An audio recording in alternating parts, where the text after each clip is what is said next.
ఇదండి మొన్న యానివర్సరీకి ఇచ్చిన మొక్క అండి. ఇది యానివర్సరీకి ఇచ్చిన వాటర్ యాపిల్ అండి. ఇది వాటర్ యాపిల్ నాకు పెట్టుకోవడం కుదరక మొక్క లేట్ అయిపోతుంది అనేసి కోకో పీట్లు పెట్టేసి పెట్టాను. చూడండి ఇది ఎంత ఉందో. ఇది మామూలుగా ఫ్రిడ్జ్లో వస్తుంది అండి. అది దాంట్లో కోకులో పీట్లో పెట్టేసి ఇలా పెట్టాను. చూడండి చక్కగా మళ్ళీ కొత్త స్టెమ్ వచ్చేసి ఇలా ప్రాపగేట్ అవుతుంది. తర్వాత మనం ఇప్పుడు కాంటప్పుడు మార్చేసుకోవచ్చు అండి.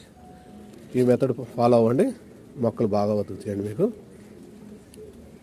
చూసారు కదా, ఇలా చేసుకోండి. మీరు ఊరు వెళ్ళినా సరే లేక తీసుకొచ్చేసి ఆ రోజు కుదరదు, ఏదో పనిలో ఉండి పెట్టేస్తారు అంటప్పుడు ఇలా కోకోపీట్లో పెట్టేసుకుని తర్వాత సాయిల్ మిక్స్ అయినా చేసుకున్న తర్వాత ఇప్పుడు ఇది యానివర్సరీ అంటే దాదాపుగా 2 నెలల పైన అవుతుందండి.